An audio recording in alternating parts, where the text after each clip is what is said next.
years ago with my business partner and husband, and you're not going to believe this, but we don't always get along. So in 2013, when we just, I mean, our employee morale was at its worst. We had been forced to move to a location that had really cramped space. We had no demo capacity. Our salespeople were unhappy. Our techs were unhappy. Somebody very dear to me sent me this book. Okay, so for those of you that can't see, this is the book we're talking about called Traction. And they sent me this book, and what's interesting is I never got it. My husband got it. And so he read it, and he comes to me, and he's like, this is the best book ever. And I'm like, wait a minute, he understands a business book. And for those of you that know my husband will appreciate that. So he's reading this book, and he's like, we got to do this. And so it was the first time that we could ever communicate in a way that we could never communicate before. And it took all the emotion and the feeling, and for those of you who have business partners know what I'm talking about. It's not always easy, and you don't always agree.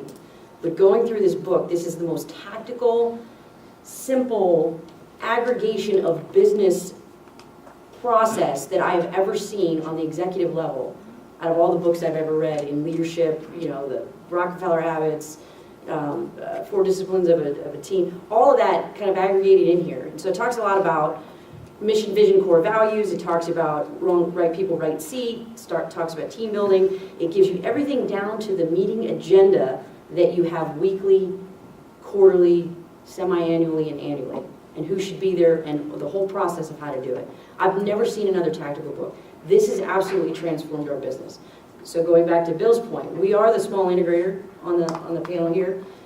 You can do it. We did not hire a moderator. We did it all internally. I just read the book and made stuff up and said, well, let's try this and see if it works. Some things worked, some things didn't. I will caution you, don't treat this like a Bible where everything has to be done. Just pick the things that are important to you. We took it very slow. We only took a handful of things each year to do, and it's taken us several years to really implement fully, but it's made a huge difference in making the employees responsible for not only goals, but metrics and key performance indicators that are important to their particular position. And what I mean by that, in sales, it's pretty easy. They have a quota. They either make the quota or they don't make the quota. But what about a technician? Do your technicians know what makes them effective in the organization? What makes them a great technician? Right? Do they have a number that they can look at every day and say, I'm winning or I'm losing? And that's important. And employees want it. Believe it or not, employees do not want to come to work and say, how badly can I screw up, right? Employees want to come to work and they really want to be a part of something. Especially this millennial gen, they really want to be a part of something great. And I don't know about your unemployment rate, but in Hawaii, the unemployment rate is below 2%. You want to talk about having a hard time finding people, especially quality people. Our people deserve a process. They deserve to be held accountable. They want to be held accountable. You just got to give them the forum to do so. So this book goes into also, they have a daily huddle. We do a daily huddle every day with our employees where every day we have a meeting. It's a 5 to 15 minute stand-up meeting, not very comfortable, but something as simple as that so you know what everybody's working on and where everybody's stuck. Hey, maybe I can help you.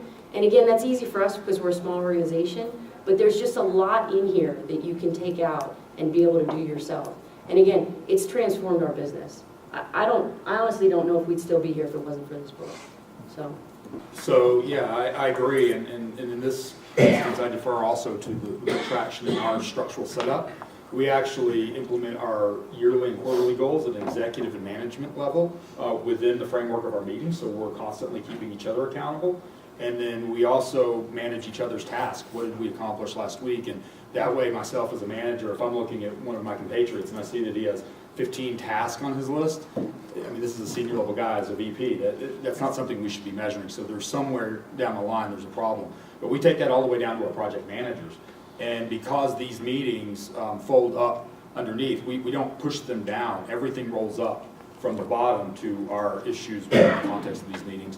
We can see where our project managers are relating to their tasks and their goals, all the way up to our ops managers, all the way and so forth. So we have imposed both the soft and hard goals, because we do believe in quantitative and qualitative measurement, into this process of traction. And that keeps us accountable on a weekly and monthly basis to all that we're doing.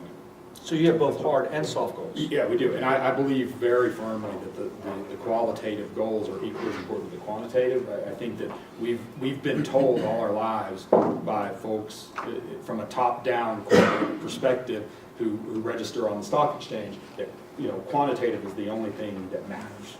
And if that's all you're seeking in life, then, you know, that's okay, but that doesn't meet our company's purpose, and that's not where our purpose begins.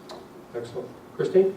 So I'll add to that too. In the traction book, it talks about, as part of one of the exercises for the quarterly meeting, is to go around the room and kind of say something really nice about the other person. Something they do well, and maybe something they don't do well.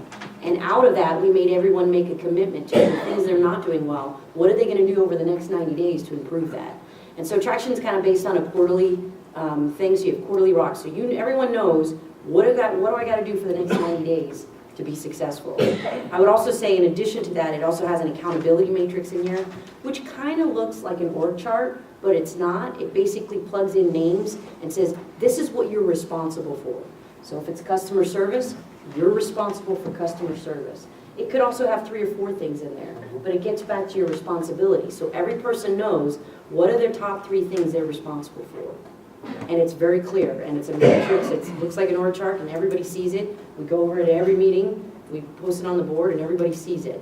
And that would be my last comment, is make sure all of this stuff is visible.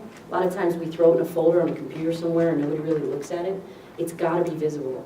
Your rocks have got to be visible, you know, or goals. They call them rocks in traction. Your goals have got to be visible. Your scorecard, all your metrics, everything you're looking at, it's got to be visible.